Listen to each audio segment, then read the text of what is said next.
So hari tu kita belajar inverse matrix by using kita main determinants kan. Now we go for the inverse matrix by using a row operation methods ataupun kita panggil Gauss-Jordan.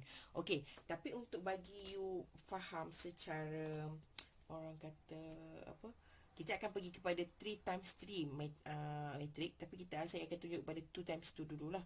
Okay, so now apa yang kita perlukan, maksudnya apakah kalau kita nak cari inverse matrix by using kita panggil by using row operation methods, kita akan jadikan dia dalam bentuk yang ini kita panggil.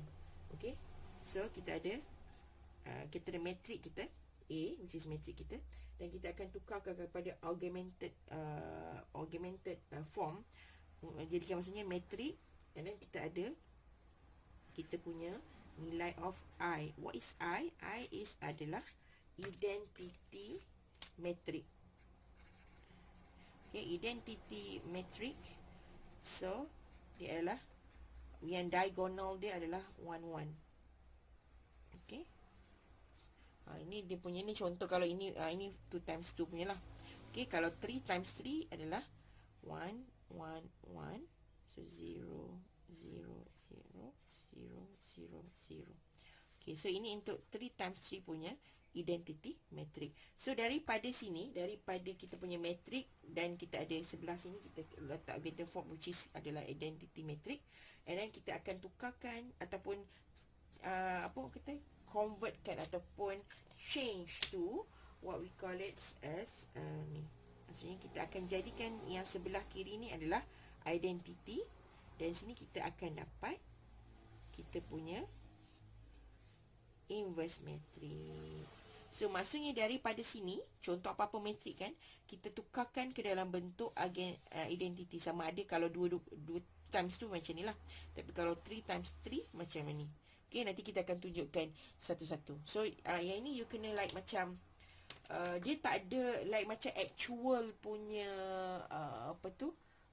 macam formula untuk setiap kita nak tukarkan daripada ini ni, tapi dia kena ada mematuhi sesuatu, maksudnya mematuhi dia punya equation tu lah. Maksudnya kita nak, as long as dia tukar macam ni, no matter dia punya equation yang terlibat ataupun persamaan yang terlibat, tak ada masalah. Okay, tu saya akan tunjuk lah. So maksudnya that one is not fixed, tapi apa bendanya nanti kita tengok sebelah.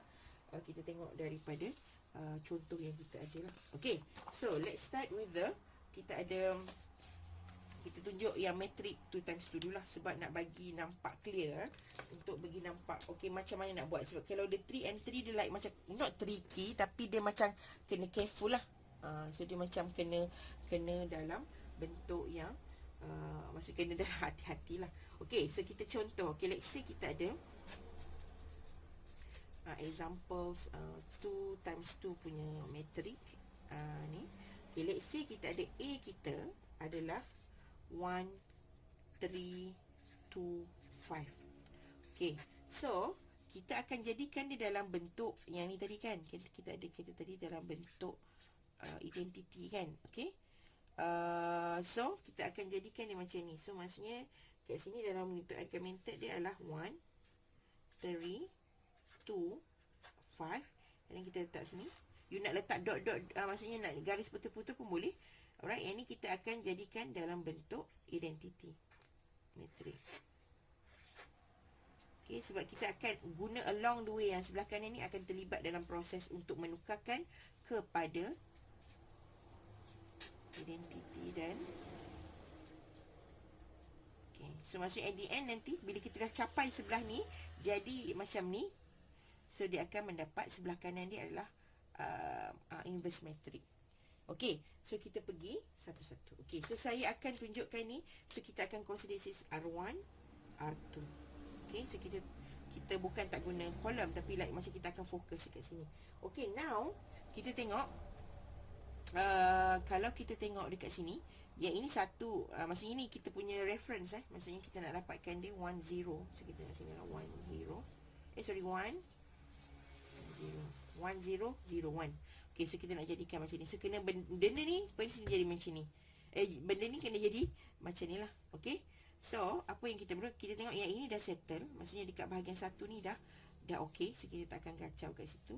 So kita akan tukarkan kepada, maksudnya kita ada ni lah, tukar 0 ni. Okey, kita tukar 0 ni dulu. So maksudnya kita akan change dekat sini. Okey, so kat situ, okey, ini yang penting ya. Kat bahagian mana? Okey, bila kita akan tukarkan, selalunya kita akan fokus row sahaja.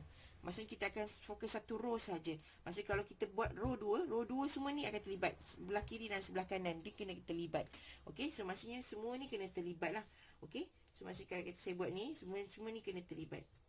Okey, so tak apa, nanti kita akan tengok beberapa contoh yang lain lah. Maksudnya kalau contoh yang ini untuk apa kita panggil, untuk kita punya row. Okey, now kita tengok yang 2 tu kita nak jadikan 0. Okey, so kita ada dua R1 dengan R2. So kita boleh buat satu equation supaya yang inilah, ibaratkan yang ini atas dan bawah ni, macam mana kita nak dapatkan dia 0. Okey, so kita akan tengok macam mana kita ada R2 dengan R1. So berapa dengan R2 ni dia punya equation dia untuk menjadikan bahagian yang baru ni adalah 0. Okey, so maksudnya sekarang, okay, let's say saya buat 2 R1 minus R2 akan memberi nilai baru R2. Okey, maksudnya ni adalah nilai yang barulah. Okey, saya letak prime ke, kalau tak kisahlah, maksudnya macam tu. Tapi kalau nak letak R2 je pun tak apa. Okey, so maksudnya sekarang kita akan darab. Okey, kita tengok betul tak kita dapat 0 kat sini. Maksudnya kita buat ni supaya kita dapat yang sebelah sini. Dan seterusnya lah. Okey, maksudnya 2R1, maksudnya 2 darab 1, 2 times 1. Alright, and then minus 2 akan dapat 0, betul? So, maksudnya kat sini kita tercapai lah. Tapi, kita kena buat untuk ke semua bawah ni. Okey, so untuk semua bawah ni. So, maksudnya kat situ, maksudnya 2 times 3 pula. And then minus dengan 5. So, kita akan dapat 1. Maksudnya 6 minus 5, 1 lah. Okay, yang ni pun sama. 2 times 0. 2 times 0. Dia ni dekat sini.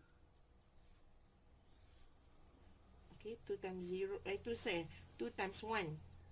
Minus 0. So, dapat 2. Okay. Nanti kita akan tukarkan lah. Okay. So, yang ini. Yang ni pula 2 times 0. Minus 1. So, kita akan dapat negative 1. Okay, so dia akan bertukar menjadi apa? So, dia akan bertukar menjadi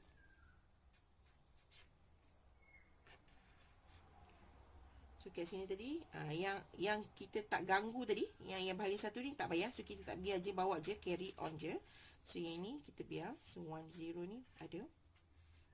So, yang ini tadi kita ada bahagian 0. And then 1, 2, negative 1. Okay, now kita tengok. So, kita hampir lah. So, kita dah ada 1, 1, 0. 1, 1, 0. So, bahagian ni 3. So, yang ni kita tak payah. Kita just carry on. As long as benda ni bertukar menjadi identity, sini akan jadi final lah. So, maksudnya tak perlu nak jadikan apa. So, dia lah final product lah. Okay, so now kita nak tengok yang bahagian 3 tu pula. Okay, yang bahagian 3. So, yang itu kita akan jadikan apa? Okay, so sekarang ni nak jadikan 3 ni sebagai ni, saya akan, maksudnya kita akan libatkan row 1 dengan row 2 lah. Okay, so kita nak tukarkan. Jadi kita akan jadikan dia rumusan lah. Okay, so yang ini ini kita, maksudnya as long as kita dapat 0, tak ada masalah untuk you buat apa-apa equation pun. Maksudnya kalau R2 minus 1 ke, ataupun R1 minus R2 ke, as long as dapat 0.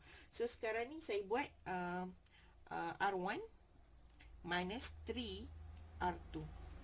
Okay, so kita akan dapat the new R1. Okay, so yang ni, so maksudnya kita fokus R1 sajalah. Okay, sampai ke sini. Okay, maksud dia adalah, okay, contohnya kalau yang dekat ni,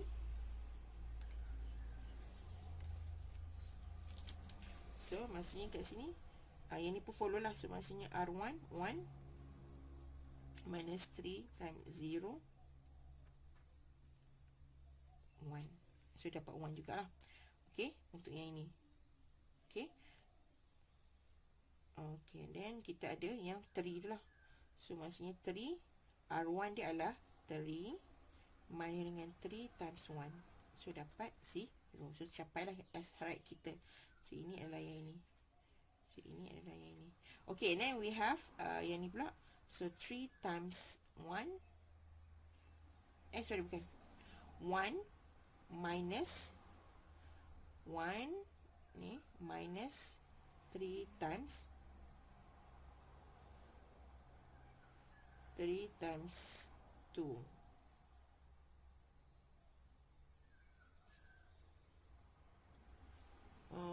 R1 3 minus 2.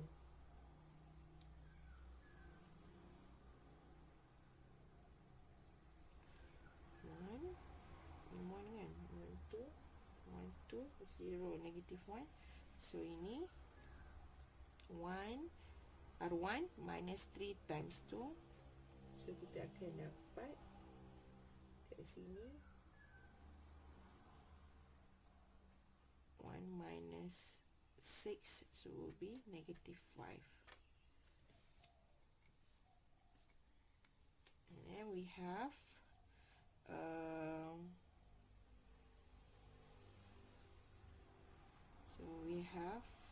what tadi? Kita ada tadi. So kita ada yang ini pula. 0 minus 3 times negative 1. So would be positive 3.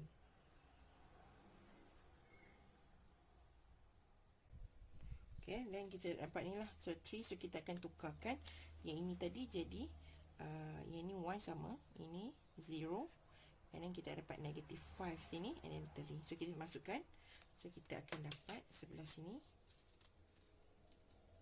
Kalau you rasa ni, you boleh like apa orang kata, maksudnya pause and then tengok balik. Alright, sebab dia macam kena, orang kata apa, dia punya apa tu tadi, kena ni lah, kena berhati-hati lepas tu dengan macam kena betul-betul faham balik. Okay, so dapat ini negative 5, 3, 2, negative 1. Okay, now you dah nampak kat sini sekarang apa yang berlaku sekarang. Dia adalah jadi identity matrix.